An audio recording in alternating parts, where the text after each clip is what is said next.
Comment gérer le rejet? Pour certaines d'entre vous, vous avez demandé l'engagement de votre homme, mais il a refusé. Et ça peut créer un manque de confiance en soi, de l'anxiété, de l'angoisse. Et on va voir comment y remédier, comment reprendre confiance en soi. Bienvenue sur ma chaîne, je m'appelle Tessa. Pour celles qui ne me connaissent pas, ma mission c'est d'aider les femmes à amener leur homme à s'engager, peu importe le type d'engagement.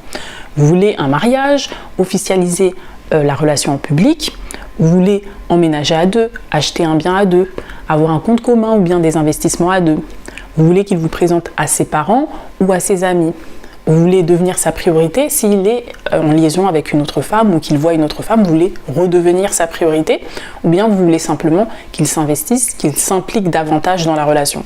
Dans ce cas-là, cette chaîne est faite pour vous. N'hésitez pas à vous abonner dès maintenant. Et pour vous aider, je propose un coaching gratuit de 45 minutes. Donc ne restez pas seul dans votre coin à ruminer, à tergiverser pendant 10 ans.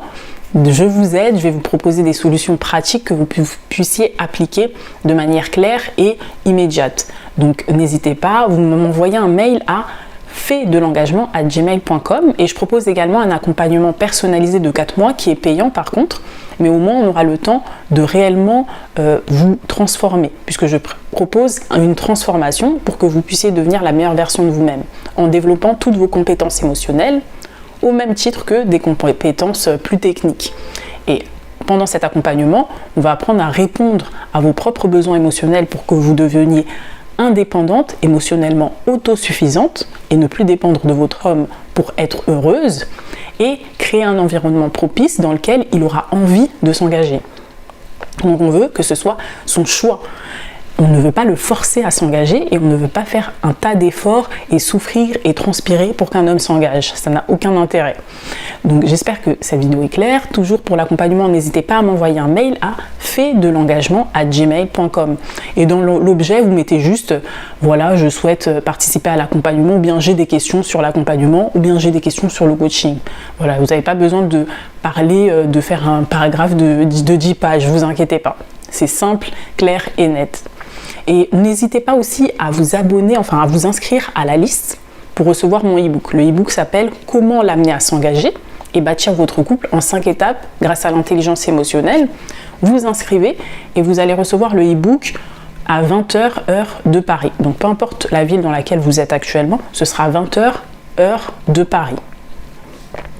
Donc dans cette vidéo, on va voir comment reprendre confiance en vous. La première étape, c'est de comprendre que votre valeur en tant qu'individu n'a rien à voir avec la décision de votre homme.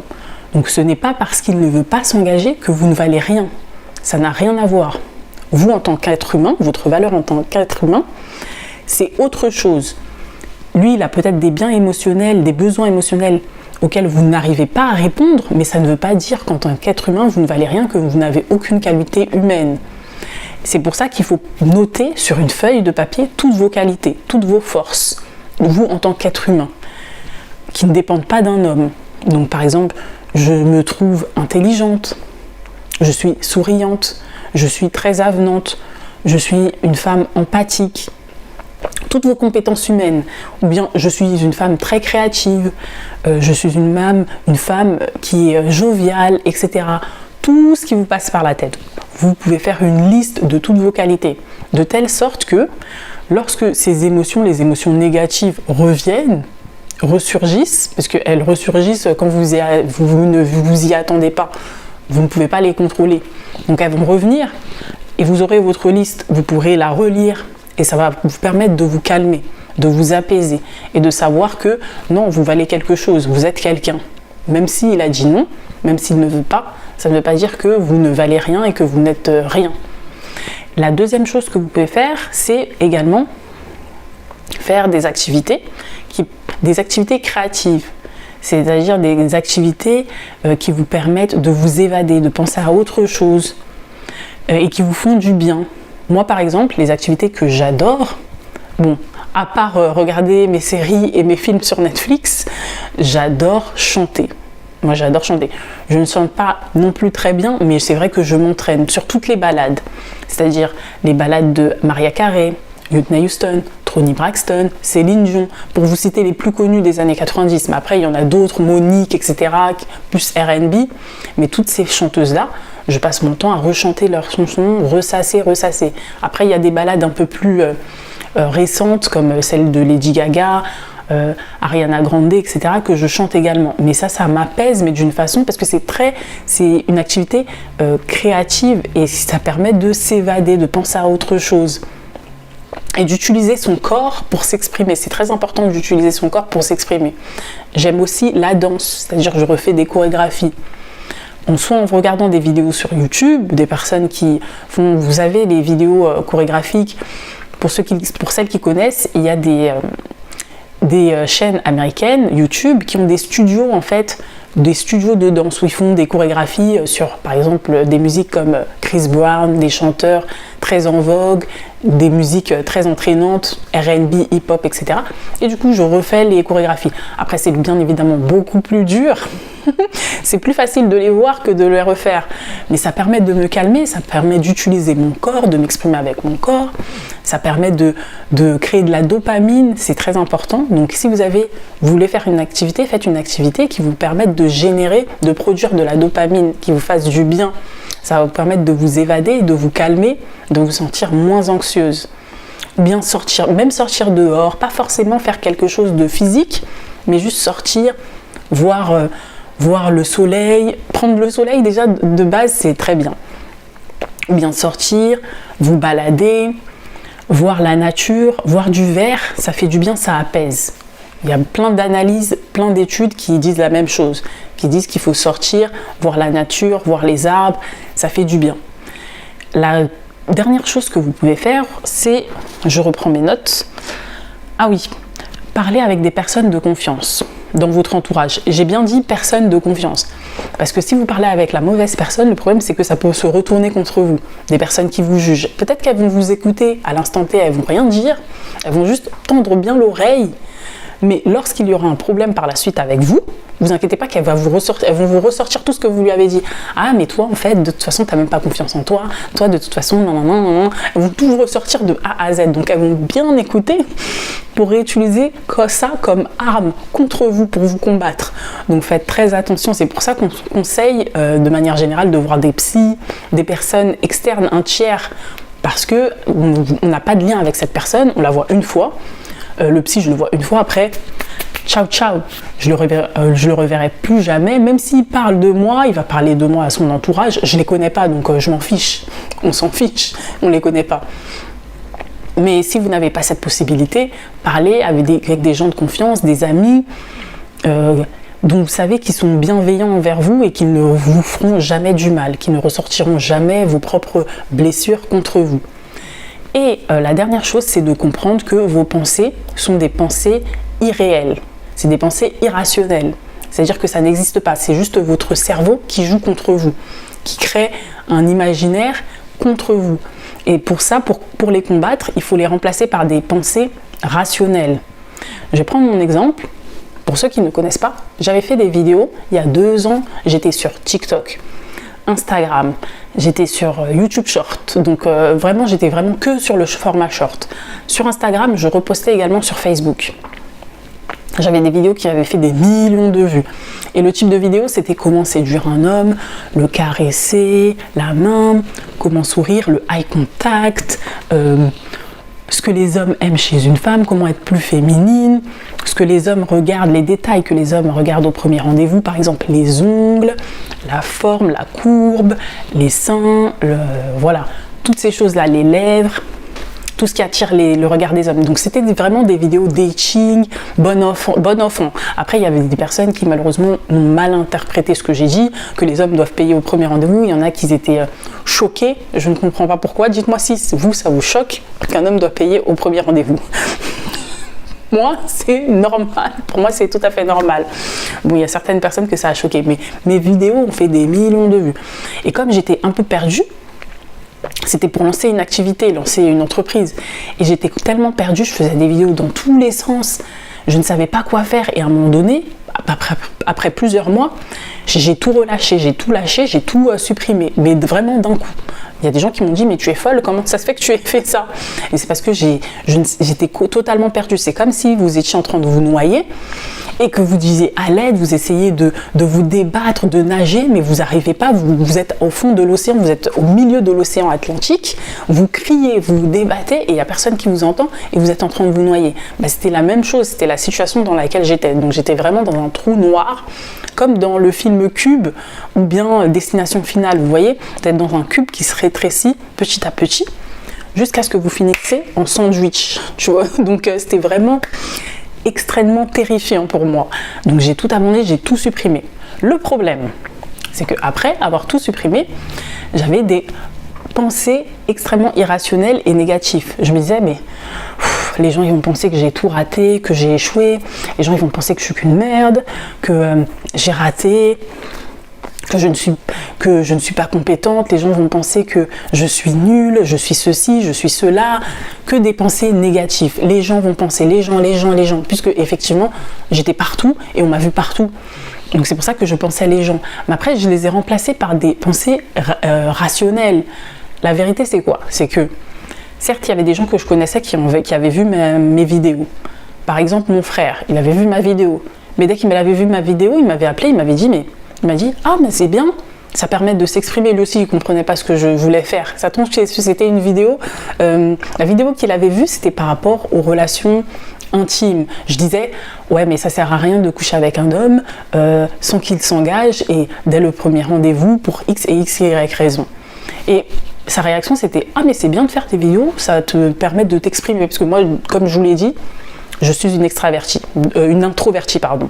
Depuis que je suis petite, je ne m'exprime pratiquement pas. Ce que vous voyez là devant vous, c'est une personne complètement métamorphosée. Mais même dans la vie de manière générale, je parle un peu moins. Mais j'arrive à parler, à m'exprimer pour atteindre mes objectifs. C'est-à-dire que là, j'ai envie de lancer une activité. Je sais que YouTube, c'est le moyen, donc je vais me lancer sur YouTube. Je fais les efforts nécessaires et j'essaye de m'améliorer tous les jours. D'ailleurs, je vais essayer de m'améliorer tous les jours pour que la vidéo soit beaucoup plus fluide, parce que c'est vraiment compliqué pour moi, pour l'instant. Mais tout ça pour vous dire que ça lui a pas déplu en fait. Il m'a juste dit, ah bah c'est une bonne chose. Il y avait une fille avec qui je travaille. Pourtant, au travail, personne ne m'a vu, personne n'a rien dit, personne ne m'a vu en fait. Ils ne sont pas sur les réseaux.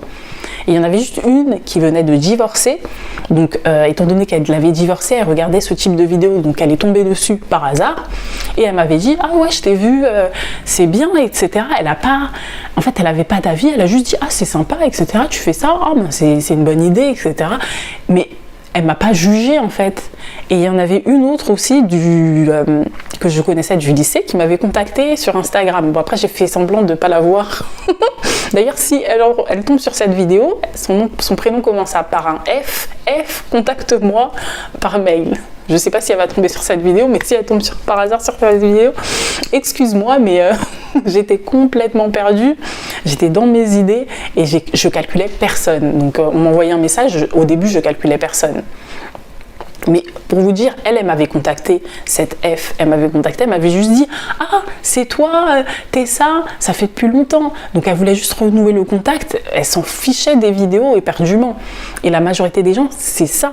Ils ont vu mes vidéos, j'avais ma cousine qui avait vu mes vidéos, ah, c'est sympa. Et en fait, les gens t'encouragent. Et moi, dans ma tête, je me disais « Non, ils vont m'enfoncer, ils vont dire que je sais pas bien, ils vont dire que j'ai échoué, que c'était nul ». Même quand j'ai arrêté, il y en avait, ils m'ont dit « Ah, mais je te vois plus sur les réseaux, qu'est-ce qui s'est passé ?» Voilà, de manière bienveillante, juste pour savoir qu'est-ce qui se passe. Il y avait même un monsieur que j'ai vu dans la rue, je l'avais vu, je l'avais croisé, il marchait devant moi et il me souriait, donc je me disais, ah c'est bizarre, pourquoi il me sourit? Au début je ne comprenais pas parce que comme à cette période-là, j'avais déjà tout supprimé, je me dis, mais il me connaît d'où en fait? Et il me souriait, il me regarde, je le regarde, on se regarde tous les deux, c'est en mode Far West, qui va parler en premier. Et finalement, je me lance, on avance l'un vers l'autre, et ensuite je me lance, je lui dis, mais monsieur, vous m'avez déjà vu, c'est bizarre, parce que je vois vous m'observez, j'ai l'impression que vous me connaissez. Après, il dit, mais oui, je vous ai déjà vu quelque part. Il se souvenait plus, en fait, il savait plus, mais il savait qu'il m'avait vu quelque part. Et c'est là que j'ai compris que oui, en fait, il m'avait vu sur les réseaux. Et ensuite, je lui ai dit, mais vous connaissez Tessa? Est-ce que Tessa, ça vous dit quelque chose? Il m'a dit, non, je ne connais pas le nom, mais votre visage, vraiment, j'ai déjà vu quelque part. Et ensuite, on s'est dit au revoir. Après, j'ai dit, ah oui, c'est possible. Après, je ne lui ai pas rappelé, parce que je ne voulais pas qu'il sache ce que je faisais. Mais je lui ai dit, ah ok, oui, c'est possible. Hein. Après, je lui ai dit au revoir. Mais tu vois, les gens sont, de manière générale, bienveillants. En fait, il n'y avait pas de risque, il n'y a pas de risque, il n'y a pas de danger, mais c'est dans ma tête que je me suis créé un danger. J'ai l'impression que tout le monde est contre moi. En fait, on rentre dans un égocentrisme, on a l'impression que le monde tourne autour de soi, alors que les gens ont leur vie, ils font autre chose à côté, ils ont des problèmes, ils ont des enfants à gérer, peut-être des finances à gérer, le quotidien de la vie à gérer, et en fait, leur vie ne tourne pas autour de moi. Et c'est même inquiétant si les gens pensent à moi. Moi, je ne suis pas la reine d'Angleterre, je ne suis pas une célébrité, j'ai pas inventé, je ne suis pas prix Nobel, donc que quelqu'un dorme en pensant à moi, c'est même inquiétant. Mais dans ma tête, j'avais ces pensées négatives, mon cerveau qui jouait contre moi en fait, qui s'était retourné contre moi. Il me disait non, mais les gens pensent que ceci, les gens pensent que cela, alors que les gens ne pensent à rien, ils en ont rien à faire de moi, ils ont leur vie et ils s'en foutent de ma life. Et c'est comme ça que j'ai remplacé petit à petit les pensées négatives par des pensées rationnelles, par la réalité. La réalité du terrain, c'est que les gens s'en foutent. Et pour ça aussi, pour éviter d'avoir ces pensées négatives qui se retournent contre vous, donc qui vous disent « Ah mais il t'a quitté parce que il ne veut pas s'engager parce que tu n'es pas assez bien, parce que tu n'es pas assez belle, parce que tu n'es pas assez brillante, il mérite mieux, il y a des filles mieux que toi, etc. etc. » Ça peut jouer contre vous. Il faut également apprendre à être bienveillante envers les autres. C'est-à-dire que ne participez pas au commérage méchant, juste pour critiquer les gens, juste pour être méchant. Même quand vous regardez une série, moi je me souviens, hier j'étais en train de regarder Love is Blind avec ma sœur et des fois elle avait des commentaires où elle se moquait d'une fille, tu vois, avec un dos un peu rond. Mais c'était pas, ma soeur elle est pas méchante, c'était pas méchant, mais après tu vois elle se reprenait, elle disait ah demain je vais aller prier parce que pourquoi j'insulte la dame elle-même va se marier puisque Love is Blind c'est marier un peu comme marier au premier regard. Cette dame va se marier, moi-même je ne vais même pas me marier puisque ma soeur n'est pas en couple, elle n'est pas mariée, elle dit vraiment cette dame même va se marier, je l'insulte même pour rien, moi-même je suis là en pyjama et je n'ai pas de mari. Non franchement il faut laisser cette dame. Après, elle rigolait, elle disait ah il faut que j'aille prier. Mais des fois on se reprend à critiquer des gens juste par méchanceté puisque ça devient une habitude. Et il faut combattre ça. Il ne faut pas que ça devienne une habitude parce que le problème c'est que cette même façon de penser, cette même habitude négative va se retourner contre vous dans les moments les plus difficiles. Lorsque vous serez seul face à vous-même, comme moi je l'étais, quand j'ai supprimé tout et qu'il m'a fallu un certain temps pour me reprendre, pour revoir quels étaient mes objectifs, qu'est-ce que je voulais faire, pour me former aussi, parce que comme je vous ai dit, j'étais pas formée. L'orgueil, malheureusement bête comme je suis, mon orgueil a fait que je suis partie comme ça, bout tout coup, je ne savais même pas, je vais aller sur les réseaux, bout tout coup, et voilà, n'est-ce pas, je suis repartie comme je suis venue. Donc, tout ça pour vous dire que lorsque j'ai tout supprimé, que j'étais seule face à moi-même, j'ai eu des idées aussi négatives à cause de ces mauvaises habitudes que j'avais accumulées avec le temps. Critiquer les gens, on ne s'en rend pas compte, hein, mais c'est vraiment des petites habitudes mis bout à bout au quotidien. Ça devient des grandes habitudes et ça devient tellement facile de critiquer les gens, de les insulter, surtout sur les réseaux. Faites très attention sur les réseaux, franchement, les gens sont trop à l'aise. Donc, développer cette mauvaise habitude, c'est très dangereux parce que du coup, vous formez votre cerveau à devenir une arme de destruction massive, d'autodestruction massive, j'ai envie de dire, contre vous. Ça va se jouer, ça va se retourner contre vous-même lorsque vous serez seul. Donc, au lieu de critiquer les autres, vous allez vous critiquer vous-même. Les mêmes critiques que vous avez eues contre les autres, vous allez les avoir contre vous-même. Donc voilà, moi c'était le dernier conseil, évitez de critiquer les gens, cherchez toujours les points positifs chez les gens. Donc dès que, par exemple, les gens se mettent à critiquer Kim Kardashian, moi je suis là, mais Ouais, certes, elle a fait des vidéos, des sextapes, une sextape, elle a fait plein de choses, elle montre son corps pour gagner de l'argent, peut-être elle montre certains lifestyle pour vendre ses produits, machin, etc. Elle donne un mauvais exemple aux petites filles avec toutes ces chirurgies, ces grosses fesses, elle montre que du fake. Il y a beaucoup de gens qui la critiquent. Moi, j'essaye toujours de ramener du positif. Je dis oui, elle a fait une sextape, mais aujourd'hui, elle est quand même là. C'est-à-dire que même avec cette sextape, elle a quand même un certain état d'esprit, elle a eu un certain mindset qui lui a permis d'arriver là, parce que je pense que pour la majorité d'entre nous, vous et moi compris, il y a tout le monde qui nous a vus nus sur la terre. Je pense qu'on fait une dépression totale, quoi. Mais elle, non. Même si on l'a vue, elle a continué à faire ses trucs, elle s'est relevée, maintenant elle est toujours dans des galas, dans des machins. On sent que elle a une confiance en elle. Je ne sais pas comment vous le dire, mais ça se sent. Elle est toujours là, elle est toujours debout, même si on la critique. Tout le monde la critique. Elle va même dans des émissions. Il y avait le Tom Brady Show, dans lequel elle se faisait vraiment insulter en live, quoi, direct par les gens. Et les gens la huaient, ils disaient « Ouh !» Et pourtant, elle était toujours là, elle est toujours là.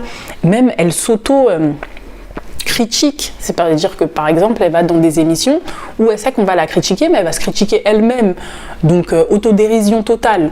C'est vous dire à quel point elle a confiance en elle, et c'est ce côté-là que j'essaye de mettre en avant à chaque fois que les gens la critiquent. J'essaye de voir les côtés positifs, donc faites pareil, essayez de voir les côtés positifs des personnes, même quand tout le monde se lie contre la même personne. Ne soyez pas un mouton. Essayez d'apporter du positif.